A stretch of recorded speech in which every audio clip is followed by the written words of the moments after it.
Welcome to Don Carinderia series. Today I'm going to share with you my favorite bread recipe. This is the Japanese Hokkaido dinner rolls. This bread is super fluffy and you will love it. Let's prepare the ingredients.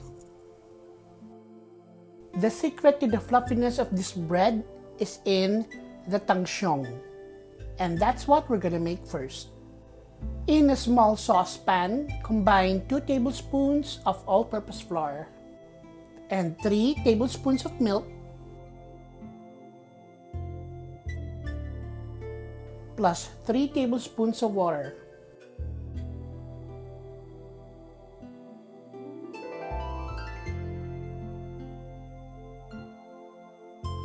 On medium heat, start whisking.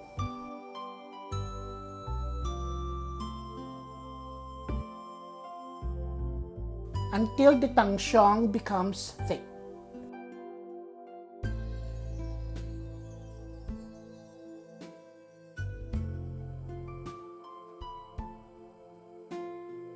Set this aside to cool down.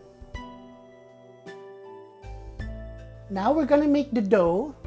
Mix 2½ cups of bread flour.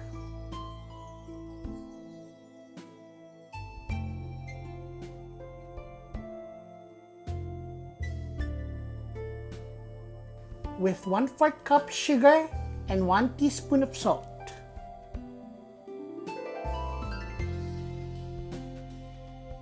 Add 1 tablespoon of instant yeast. When adding yeast and salt, be sure that they are far apart. They are not the best of friends. Let us mix the dry ingredients.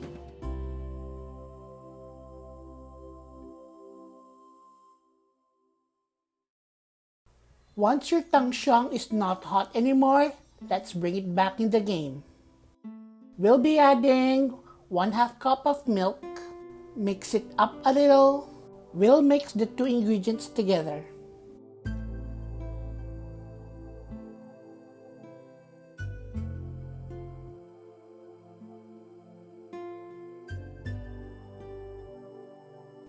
And then we'll add 1 egg. Just add 1 egg.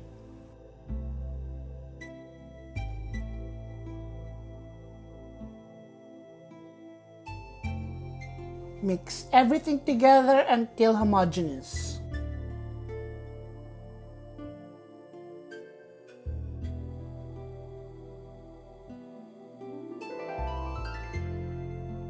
Next, we'll combine our wet and dry ingredients.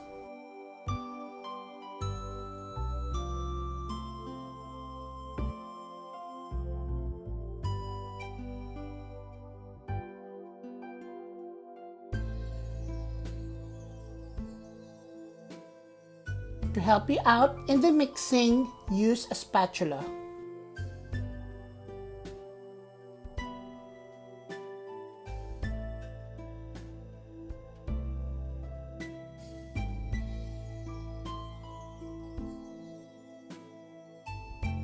When it's looking like one big ball of mess, you may start kneading. At this point, it is still very sticky, so dust your surface and your hands. We'll also add 4 tablespoons of butter.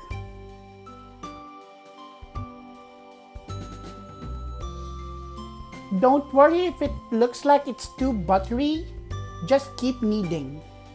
It will come together in the end.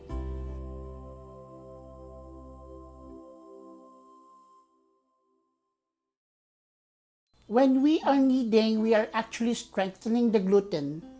That gives the bread its texture and structure. And I'm going to show it to you later when we're about to eat the bread. Continue kneading until smooth.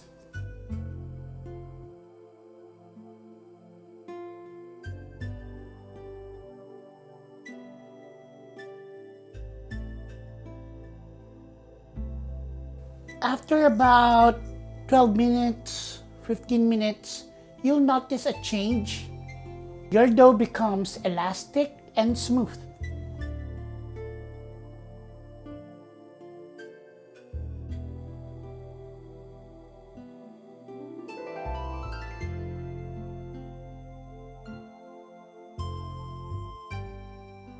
and your butter is well incorporated into your dough.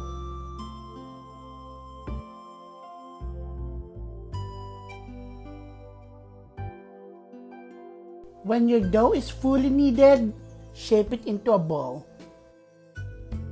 Lightly grease a big bowl.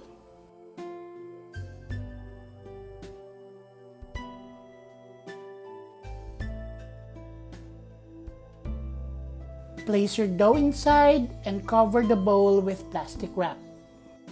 Let it rest for 90 minutes.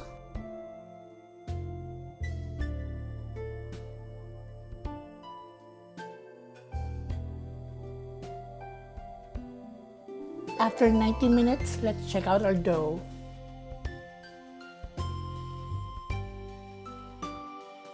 You see that it has doubled in size? We will remove the plastic cover, but we'll reuse this later.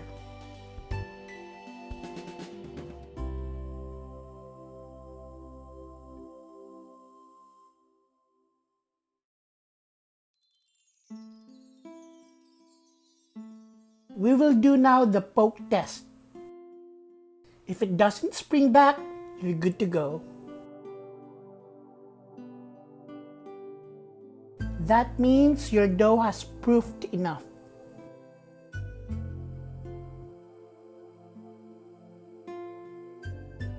Take your dough out carefully from the bowl. We will weigh our dough and divide it into 8 rolls.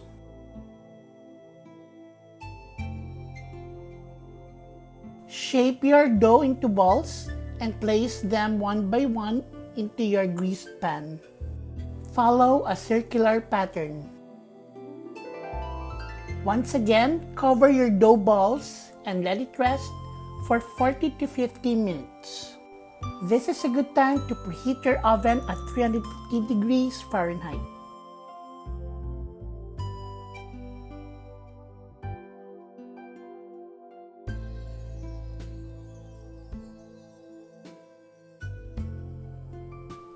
After 15 minutes, you'll notice that your dough balls are now puffy. Puffy the vampire slayer. Last thing we'll do is we're gonna brush each dough with an egg wash. This is a combination of 1 egg and 1 tablespoon of milk. We'll cook this baby for 25 to 30 minutes. One tip is to cover this with foil so it doesn't burn easily. Let it cool down for 10 minutes. Then transfer your bread to a rack. Remember the gluten we developed by kneading? Here it is, guys. This is all our hard work. It's the fluffiest bread ever. Japanese Hokkaido bread rolls. Arigatou gozaimasu. Thank you for watching, and don't forget to like, comment, and subscribe to my channel.